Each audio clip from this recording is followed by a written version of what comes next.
Welcome back to my YouTube channel. ಸ್ನೇಹಿತರ, ಇವತ್ತಿಗೆ ಏನು ಮಾಡೋಣ್ರಿ ಸ್ನೇಹಿತರ, ಪ್ರಾಚೀನ ಭಾರತ ಇತಿಹಾಸನ ಸಂಪೂರ್ಣವಾಗಿ ಮುಗಿಸಿಬಿಡೋಣ್ರಿ. ಕೊನೆಯ ತರಗತಿ ಅಂತ ಹೇಳಕ್ ಬರ್ತೀವಿ. ಕೊನೆಯ ತರಗತಿ ಅಂದ್ರೆ ಇದು ಪ್ರಾಚೀನ ಭಾರತದ ಕೊನೆಯ ತರಗತಿ. ಇದಾದ ನಂತರ ಬರುವುದೇ ಮಧ್ಯಕಾಲೀನ ಭಾರತದ ಇತಿಹಾಸ. ಆ ಕ್ಲಾಸನ್ನು ನೋಡ್ತಾ ನಿಮ್ಮ ಸಹಕಾರದಿಂದ ಮುಗಿಯುವ ಹಂತಕ್ಕೆ ಬಂದದ. ಕರ್ನಾಟಕದಲ್ಲಿ ಅನ್ನೋಕ್ಕಿಂತ ಭಾರತದಲ್ಲಿ ಪ್ರಪ್ರಥಮ ಬಾರಿಗೆ ಎಲ್ಲ ತರಗತಿಯನ್ನು ಮುಗಿಸಿಕೊಟ್ಟ ಹೆಮ್ಮೆ ಈ ವಿವೇಕಾನಂದ IAS ಮತ್ತು KS ಅಕಾಡೆಮಿಗೆ ಸಲ್ತದಂತ ಹೇಳಕ್ಕೆ ಇಷ್ಟಪಡ್ತೀವ್ರಿ ಸ್ನೇಹಿತರೆ. ಹಾಗಾದ್ರೆ ಸಮಯ ವ್ಯರ್ಥ ಮಾಡದೆ ತರಗತಿಯನ್ನು ಶುರು ಮಾಡಿದ್ದೆ ಆದಲ್ಲಿ ಸ್ನೇಹಿತರ ನೋಡ್ಕೊಳ್ರಿ. ಸ್ನೇಹಿತರ, ನಂತರದ ಚಾಲುಕ್ಯರು ಮತ್ತು ಹೊಯ್ಸಳರ ಬಗ್ಗೆ ಇವತ್ತು ತರಗತಿ ಇರ್ತದ. ಮೊದಲು ನಂತರದ ಚಾಲುಕ್ಯರ ಬಗ್ಗೆ ಒಂದು ಶಾರ್ಟ್ ಆ್ಯಂಡ್ ಸ್ವೀಟ್ ಅನ್ನೋಕ್ಕಿಂತನೂ ಸ್ಪರ್ಧಾತ್ಮಕ ಪರೀಕ್ಷೆಯಲ್ಲಿ ಕ್ವಶನ್ ಯಾವ ಥರ ಬರ್ತಾವ ಅದನ್ನು ಈಸಿಯಾಗಿ ಮುಗಿಸ್ಕೊಡೋಣ ಸ್ನೇಹಿತರ. ಮೊದಲನೇದಾಗಿ ನಂತರದ ಚಾಲುಕ್ಯರು. ಸ್ನೇಹಿತರ, ನಂತರದ ಚಾಲುಕ್ಯರು ಇವರು ರಾಷ್ಟ್ರಕೂಟರು ಸಾಮಂತರಾಗಿದ್ದರು. ಅವರನ್ನು ಕಲ್ಯಾಣಿ ಚಾಲುಕ್ಯರು ಅಂತ ಇವರೇ. ಸ್ನೇಹಿತರ, ನಂತರ ಚಾಲುಕ್ಯರು ಅಂದ್ರೂ ಒಂದ ಅಥವಾ ಕಲ್ಯಾಣದ ಚಾಲುಕ್ಯರು ಅಂದ್ರೂ ಒಂದ. ಓಕೆ, ನಂತರದ ಚಾಲುಕ್ಯರು ಅಂದ್ರೂ ಒಂದ ಅಥವಾ ಕಲ್ಯಾಣದ ಚಾಲುಕ್ಯರು ಅಂದ್ರೂ. ಹಾಗಾದ್ರೆ ಇವರ ಸ್ಥಾಪಕ ಯಾರ್ರಿ? ಇವರ ಸ್ಥಾಪಕ ಎರಡನೇ ತೈಲಪ. ಇವರ ಸ್ಥಾಪಕ ಮಾನ್ಯಕ್ಯಡ. ಇವರ ರಾಜಧಾನಿಗಿತ್ತು. ರಾಷ್ಟ್ರಕೂಟರ ಸಾಮಂತರಾಗಿದ್ದರಿಂದ ಅವರ ರಾಜಧಾನಿ ಇವರು ತೆಗೆದುಕೊಳ್ತಾರೆ. ಆದ್ದರಿಂದ ಮಾನ್ಯಕ್ಯಟ ಇವರ ರಾಜಧಾನಿಗಿರ್ತದ. ಹಾಗಾದ್ರೆ ಇದರ ರಾಜಧಾನಿ ಅವ್ರು ಕಂಟಿನ್ಯೂ ಮಾಡ್ತಾರನ? ಇಂಪಾಸಿಬಲ್ ಸ್ನೇಹಿತರ.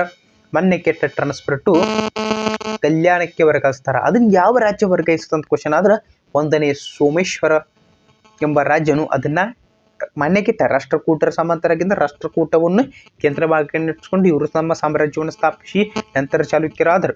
ಅದಾದ ನಂತರ ಬಂದ ಒಂದನೇ ಸೋಮೇಶ್ವರ ಎಂಬ ರಾಜ ಅದನ್ನು ಮಾನ್ಯಕ್ಯಡದಿಂದ ಕಲ್ಯಾಣಕ್ಕೆ ಟ್ರಾನ್ಸ್ಫರ್ ಟು ವರ್ಗಾಯಿಸಿದನು ಎಂಬುದು ನಿಮ್ಮ ಗಮನದಲ್ಲಿರಬೇಕಾಗ್ತದ. ಇನ್ನು ಮುಂದುವರೆದು ನೋಡಿದ್ರೆ ಸ್ನೇಹಿತರಿಗೆ ಇಲ್ಲಿ ಪ್ರಮುಖವಾಗಿ ನಿಮ್ಮ ಸ್ಪರ್ಧಾತ್ಮಕ ಪರೀಕ್ಷೆಯಲ್ಲಿ ಕ್ವಶನ್ ಆಗುವ ಮೇನ್ ಮನುಷ್ಯ ಅಂದ್ರೆ 6ನೇ ವಿಕ್ರಮಾದಿತ್ಯ. ಸಾಮಾನ್ಯ ಶಕ 1076ರಿಂದ 1126 ಅತಿ ಇಂಪಾರ್ಟೆಂಟ್ ಅಂತ ಹೇಳ್ತೀವಿ. ಇದಕ್ಕೆ 5 ಸ್ಟಾರ್ ಕೊಟ್ರೆ ತಪ್ಪಾಗ್ಲಾರ್ದು ಸ್ನೇಹಿತರ.